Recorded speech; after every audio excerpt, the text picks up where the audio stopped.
ഇനിയിപ്പോ ധൈര്യമായിട്ട് ചേർലിരിക്കല്ലോ. സർ, ഇതിന്റെ പേരിൽ ഇനി പ്രശ്നങ്ങൾ ഉണ്ടാവില്ലേ? ഇത്രയും കാലം പത്മ മാഡത്തിന്റെ ഫോട്ടോ ഇവിടെ ഇരുന്നല്ലേ, അത് നീക്കാന്നൊക്കെ പറഞ്ഞാ? അതിന് ചോദ്യങ്ങൾക്ക് മേലെ വീണ്ടും വീണ്ടും ചോദ്യങ്ങൾ ഉണ്ടായാ നമുക്ക് ഒരിടത്തും മനസ്സുറച്ച് നിൽക്കാൻ പറ്റില്ല. താൻ പേടിക്കുന്നതൊക്കെ സത്യ. താൻ കമ്പനിയുടെ CEO ആവുന്നത് പെട്ടെന്ന് ഉൾക്കൊള്ളാൻ ചിലർക്ക് ബുദ്ധിമുട്ടുണ്ട്. അവരോട് നമുക്ക് പെട്ടെന്ന് സ്വീകരിക്കാൻ പറ്റുന്ന സമീപനം എന്താണെന്നറിയോ? അവരെ പരിപൂർണ്ണമായിട്ടങ്ങ് വിട്ടുകളയാ. ഓക്കെ?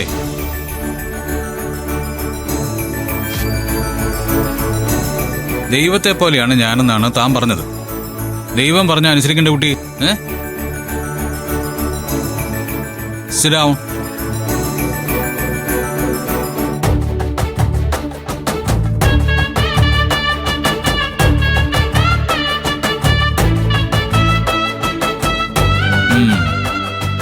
Very good.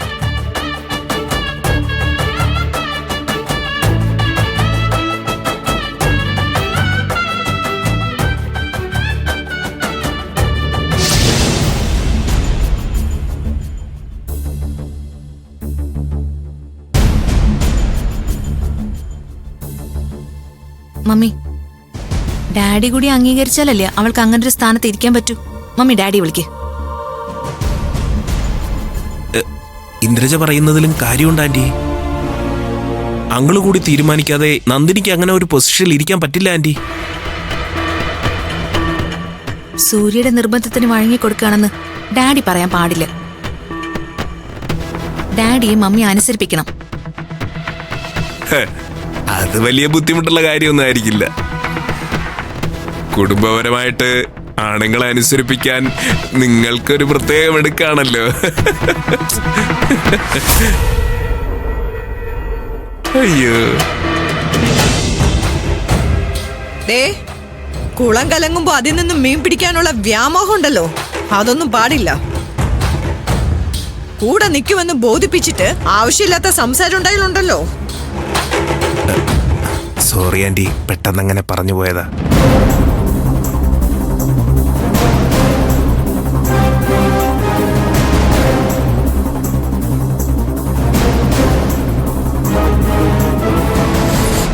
പറയണ്ടേ.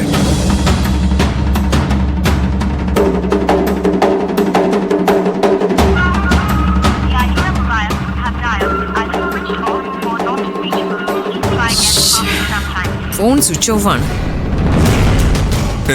അങ്കിളിന്റെ ഫോൺ സ്വിച്ച് ഓഫ് ആണെന്ന് അളിയനോട് കള്ളം പറഞ്ഞിട്ട് ഇപ്പൊ ശരിക്കും അങ്ങനെ. അയ്യോ വിജി, ഒന്ന് മിണ്ടാതിരിക്ക്.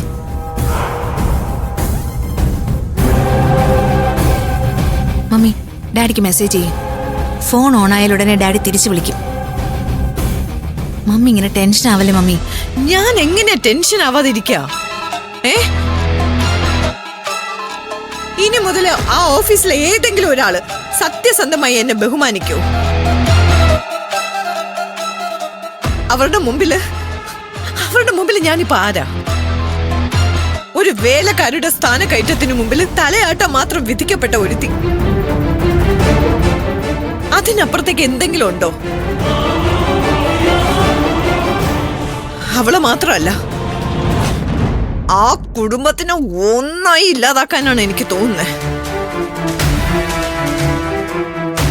അവള് പാവം പിടിച്ചവളെ പോലെ മാറി മാറി നടന്നിട്ട് ഇപ്പൊ സൂര്യയുടെ മനസ്സിൽ അവള് മാത്രമേ ഉള്ളൂ.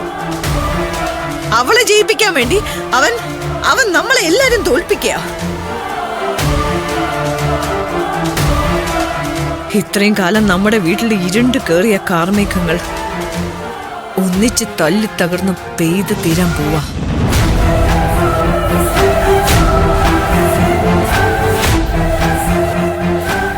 അവനോട് ഞാൻ ഇതുവരെ പക കാണിച്ചിട്ടില്ല.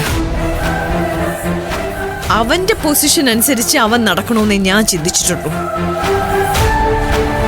അതില്ലാത്തപ്പോ ഞാൻ എതിർത്തിട്ടേ ഉള്ളൂ. പക്ഷേ ഇനി എനിക്ക് പക തന്നെയാ. എന്റെ തലയ്ക്ക് മുകളിൽ വേലക്കാരി എത്തിക്കുമെന്ന് പറഞ്ഞ അവനോടുള്ള പക.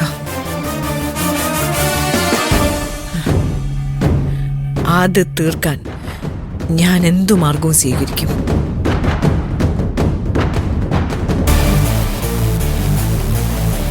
എന്തു മാർഗവും. ആ ഓക്കെ. ഒരു 2 ദിവസം കഴിഞ്ഞിട്ട് ഞാൻ തന്നെ തിരിച്ചു വിളിച്ചോളാം.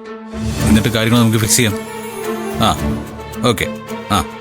പിന്നെ വരുമ്പോഴേ പുതിയ സിഇഒയെ നിങ്ങൾക്ക് പരിചയപ്പെടുകയും ചെയ്യാം. ആ ഓക്കെ.